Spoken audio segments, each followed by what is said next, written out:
Hi, I'm Ben Simon, music director of the San Francisco Chamber Orchestra, and we're talking today with composer and clarinetist Jonathan Russell, who has revised his 2014 double concerto for clarinet and cello for the San Francisco Chamber Orchestra's performances in late October. And for more information about these concerts, you could always visit our website, thesfco.org. Hi, Jonathan. How are you? Good. Good to see you, Ben. Where are you zooming in from? I am in the basement of my home in Cambridge, where I have my little underground composing lair. That's your man cave? Piano there, my man cave slash music room. It's a good double whammy there. Now, ardent SFCO fans will remember that your last appearance with the San Francisco Chamber Orchestra, John, was as part of our group of very talented young composers on our incredible Shrinking Orchestra project in 2011, where each of you picked a movement from the Rite of Spring and orchestrated it for 15 instruments. That was a fantastic project. And, our continuing relationship is one of the fruits of all those labors. So I'm really happy that we're playing a piece of yours. Can you catch us up on what you've been doing in the last, I don't know, 10 years or so, John? Sure, I'll try to keep it brief. At the time of the Shrinking Orchestra, I was living in Princeton, New Jersey, and since then I lived in London, UK, for 4 years, and then I've been in Cambridge, Massachusetts now for 3 years.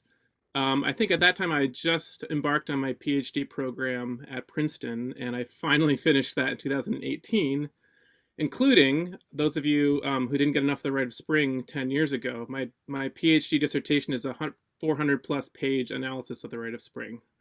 Oh my gosh. So if you want to learn anything more about the Rite of Spring, you can go to my website and not understand anything unless you love I'm music going to look at that, John. theory.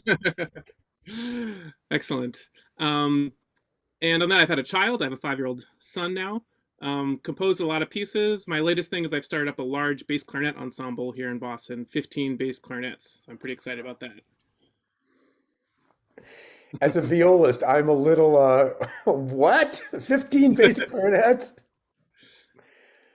I know you had an ensemble called Squonk with Yes. Jeff Anderle, who is actually the upcoming soloist for your double concerto. So you've gone from 2 to 15 bass clarinets. Is there a limit to how many bass clarinets you will allow to play at the same time, John?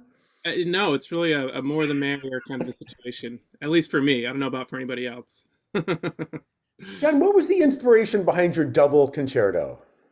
So it was commissioned by the Peninsula Symphony, the conductor Mitchell Klein, and they were doing a concert. I think it was called Fountain of Youth, and so they were going to feature two young soloists. One is Nathan Chan, this outstanding young cellist from the Bay Area, who was generally young. I think he was about 20 at the time, and then I was kind of borderline young. I think I was in my early 30s at the time.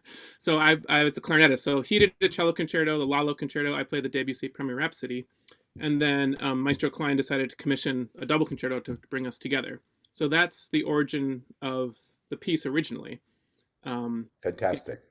That's great. And Nathan Chan was a debut artist for the San Francisco Chamber Orchestra when he oh, was in high school here. I can't remember the year, but a fantastic young man and he an is amazing cellist. a phenomenal player and a delightful human being. It was really Absolutely phenomenal. So, John, tell us a little about the piece itself, please. sure. So I can't quite remember if this was an actual directive from Mitchell Klein or if this was just what I intuited, but I decided the piece should be fairly accessible, fairly audience friendly. And so that was kind of informing my approach to it initially. And so the first movement is this very kind of slow, very lyrical, sort of gradually unfolding movement. And then it goes into this kind of fast, fun, slightly minimalist second movement with a little bit of a klezmer flair in the second theme. And it was the first piece I wrote after I moved to London. And I certainly wasn't intentionally trying to evoke British music, but I feel like it has a certain kind of, especially the first one, sort of Vaughan Williams-y kind of air to it. It has a kind of like slightly English quality, I think.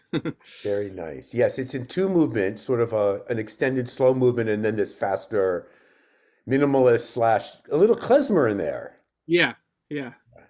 I So played a lot of klezmer myself on clarinet, and I really love the music, and it's fun to get to try to work it into my classical stuff from time to time.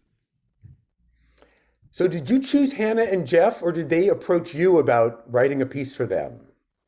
So I'm trying to remember, honestly. I mean, I think I had shared the double concerto with them at some point, just as like a hey, here's a piece I wrote, just so you know, but not really thinking there was a great likelihood they would get to play it. And then they'd also been thinking about working with me on something, and I honestly can't quite remember the sequence, but I think they were the ones who ultimately decided to try to do this.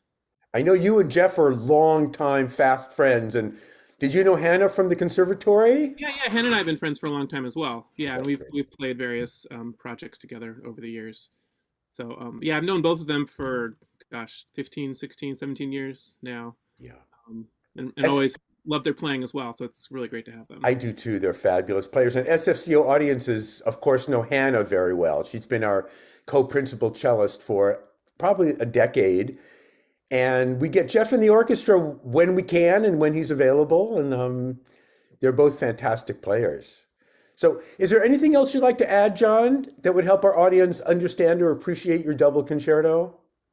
Um, One thing I think it's a little bit different from some concertos in the sense that I feel like often the soloists, rather than being set off against the orchestra, are kind of riding the orchestra like a wave. Um, so they're kind of floating on top of the orchestra. So I think that's one thing you can listen for, and also the way that how sometimes they're kind of trading off and interacting, and sometimes they're really moving together through the orchestra. So I think that's something that could be interesting for the audience to kind of think about as they're listening. Yes, and I noticed they do work very closely together during the piece. They're often intermeshed and kind of playing off each other Yeah, definitely. Yeah. with the orchestra and accompaniment. Well, we're so looking forward to hearing your piece, John, over the weekend of October 22 and 24. Thank you so much for joining us today, and we're looking forward to seeing you very soon. Thank you so much. Yeah, thank you so much for programming it. I'm really really looking forward to hearing it. Thank you, John. And our season is in full swing, and all our concerts are admission free and open to everyone who has been vaccinated and is willing to wear a mask during the performance. Let's all stay safe and enjoy great live music together. Thank you again, John. This is Ben Simon signing off for the San Francisco Chamber Orchestra. Thank you.